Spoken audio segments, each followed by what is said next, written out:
Hello and welcome into another episode of the Bettor Half Hour. I'm your host, Alex Monaco. You know we're always looking to cash some checks. We caught a couple W's yesterday. Went down to the corner bistro, got a little burger and some tots. How we feeling? Check out about last night. Oh, we caught some W's. Forever, ever. This is my favorite bet of the night. I know better. The Mavs have covered 8 of the last 9 against the Jazz. I know better. I'm going to take the Mavs. Luka, Brunson, eat. Double-double for Luka tonight. I know better. I'm nervous about this. I'm going to take the number. I know better. I'm going to take Toronto all day. Give me the points. I know better.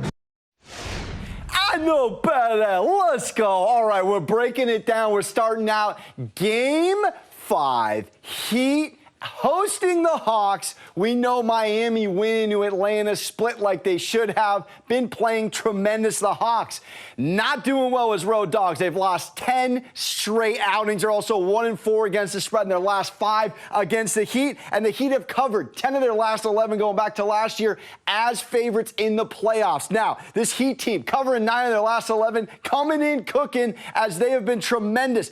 Big discrepancy for the Hawks on the road versus home. We know they're a top 5 home team against the spread. On the road, not so much. Second worst cover in the league at 15-29 against the spread. How about the Heat? 4th best cover at home in the entire NBA. That's against the spread and straight up. And we know it's been riding for the Heat on Jimmy Bucket's back. He's been stupendous. 3 straight double-doubles, averaging 30 and 7 with 2.8 steals. Had a 45-piece and then 2 straight games with 20-plus. And Trae Young, just got to mention real quick, 18 games in his career with single-digit points. 2 of them against Miami in this series. That is called the Spoelstra scheme right there. And a couple of guys been stepping up huge with some injuries for Miami. Max Strus hitting 45% of his threes, getting 12.5 per game. Think about him for a player prop as we flip and now talk about the Timberwolves and the Grizzlies. Highly anticipated Game 5. Both teams won at home and on the road. 2-2 against the spread they are respectively. How about this T-Wolves team? They have been riding on whether Karl Anthony Towns is going to eat or he's not. How about this? In the 2 times they won, double-doubles, averaging 31 and 13.5. In games that they lost, averaging just 11.5 and 8 boards. Now, Cat has scored 25-plus in 7 of his last 8 games against Memphis. He's also gotten 11-plus boards in 8 of his last 9 in Memphis. So statistically speaking, Karl is due for a double-dub tonight. And Anthony Edwards, got to mention, has a streak going of 5 straight games with 4-plus made threes. Got to mention Ja, first triple-double, shout out Ice Cube, in franchise history for Memphis, but he's averaging just 20 and 10, which is a little bit down due to Patrick Beverley locking him up. Desmond Bane, got to mention him, 34 points and 26 in his last 2. He has a 15 of 27 clip from beyond the arc. Absolutely effortless. Got to mention from an against the spread thought here, the Grizzlies have covered 13 of their last 14 following a road loss.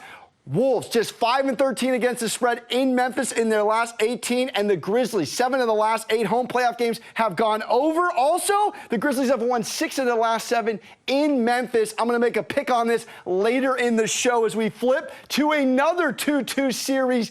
Gridlocked. How about Chris Paul and the Suns? All the pressure in the world on CP3 coming off a 4-point outing. The pesky man Alvarado, he's more obnoxious than my upstairs Manhattan neighbor, but don't worry about that. This team coming in, it's going to be based off McCollum and Ingram. Ingram has been stupendous. He's gone for 30-plus in 3 straight games. McCollum averaging right around mid-20s. Can CP3 hit us with over 20 points? If he does, the Suns are 2-0. If he doesn't, like Game 4, they're 0-2. He's averaging 19 and 12 on the series. Now, with Devin Booker out, they're just 9 and 7 on the season, 1-1 in this series. The Pelicans, though, got to mention, they're 1 and 6 against the spread following a win the previous game, and the Suns have won 7 of the last 8 after a road loss. So a little bit of trends, at least on the regular season, trending towards Phoenix to win, and the over is hitting 8 of the last 9, where Suns are favorites, sitting at 214.5.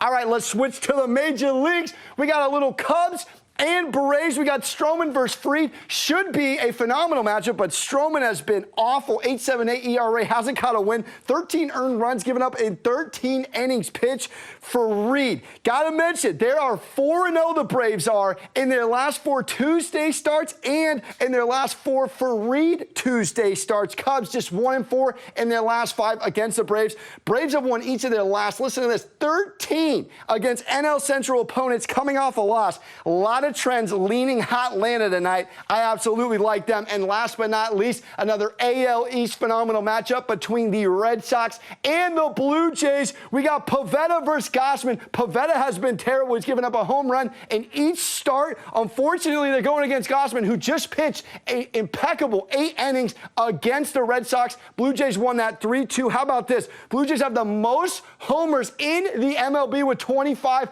Bo Bichette, first grand salami ever. Yesterday, they've won 7 straight, the Blue Jays, against the AL East opponents with losing records. They're also 4-1 in their last 5 against the Red Sox in Toronto. We're just getting started on the Bettor Half Hour. Coming up next, all NFL draft talk with Reed Fowler here on the Bettor Half Hour.